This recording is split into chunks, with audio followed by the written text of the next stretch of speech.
Hello and welcome to another episode of Hasu Hour. I'm your host Zerg. Today I'm bringing you a Protoss versus Terran matchup with Kawhi spawning Terran in the bottom left and M. Canning spawning as the Toss in the top left. The map is Ruins of Seras, and let's check out the action. Hopefully we have a good game. Protoss player opens up with Pylon Gate, and Terran does the same build basically with Depot Barracks, and then Gas. Gas also for the Toss, so despite the fact that they are different races, they've gone pretty much with the same build so far. Nobody decided to CC or Nexus first, but I do expect to see some relatively quick expansions from both players. And you can see that M. Canning has rallied a probe to his natural here, and they both saved up enough for a Nexus and a command center, or just about, when the Nexus goes down, and off the probe goes to scout. Unfortunately, it's headed in the wrong direction, and it's going to be quite some time before he realizes his mistake. So both players still behind the veil of ignorance at this point, no knowledge of their opponent's strategies. Kawhi waiting for his Reaper to scout, and you might as well, it's such a quick mobile unit that you don't necessarily have to scout with an SCV at all. You can just scout with the Reaper if you want. So the probe, discovering that there is nobody at the top right, decides to hide out here under the trees, and probably he's got some sort of devious proxy tech plan in mind. But this might backfire if he does, in fact, construct. And you can see the pylon going down. Some tech here. Begin to construct some tech here, because the Reaper's headed right to this location. So potentially he could have chosen a different spot for the proxy. But the Reaper might actually not scout this, because he is going to discover an empty base here pretty soon.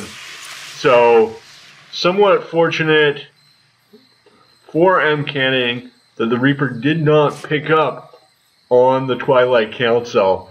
So clearly we are going to see some DT play here from the Protoss player.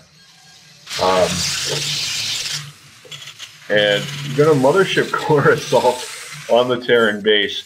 Not likely to do too much damage, but he might get some critical scouting. The Adept chasing the Reaper, but not quite able to catch up with the versatile Scout Harass unit. Dark Shrine now being built in the proxy location, and the Warp Gate almost finished as well. I'm surprised that M. Canning has not set a pylon close to his opponent's base so that he can warp in the DT where they're going to do the most damage. But I guess he's got a drop in mind, DT drop, and no detection here in the Terran main. He does have a defensive positioning of his Marines that may potentially intercept the drop. But this is going to be very difficult for the Terran player to overcome with no turrets anywhere. He's going to have to rely on his scan, and now the Marines being moved towards the front of the base to potentially carry out an assault or simply to defend the front of the base. In comes the Warp Prism, and the plan is seen here. He's going to warp with the Warp Prism.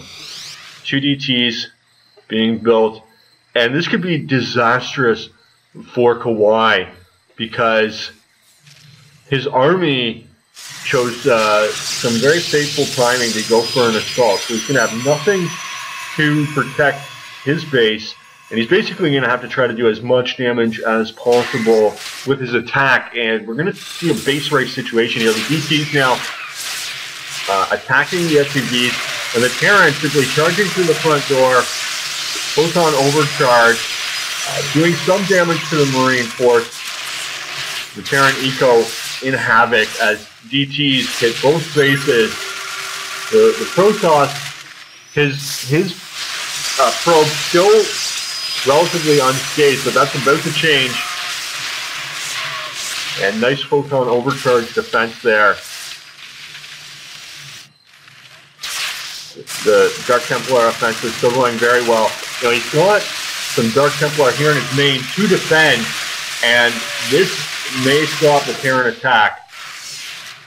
The DT trapped there by the SCV army, getting a lot of kills, but he's scanned, and the DT goes down. There's still another one at the natural. Terran attack finally being crushed by the Protoss defenses, and with very strong chances for Protoss right now. Still attacking with DTs, and he's smart to keep these guys separate from each other. The Terran's got a finite number of scans, so you want to make sure that if you lose a DT to a scan, you lose just one, not both of them. And he's just got to wait a few seconds here. He's got another DT at the natural. The Terran's mining completely stopped, and looks like he might be going to his third or potentially a Marine SCV all in here. But this is over. So phenomenal play by M Canning with the proxy, the drop, great DT usage, and even using the DT to prevent the command center from landing. This game is definitely over. Protoss player way ahead. He's got, well, for one thing, eco, which Terran does not. The Terran now doing some loading into the Protoss main. You have to admire the heart here, but even the best lose games sometimes, and this is definitely over. DT picked off by the Terran army, and that Liberator in defender mode is a valuable tactical offset. But Terran is simply way too far behind. Not even Boxer himself could overcome the deficit. The Stalker's picking off the Liberator in defender mode, and the Probe army joining their rapidly disintegrating brethren. The Immortal Stalker chasing off the Terran army, still a DT, ravaging the Terran main, and no eco for the Terran for quite some time now. He's down to 7 supply, and that's everything. GG.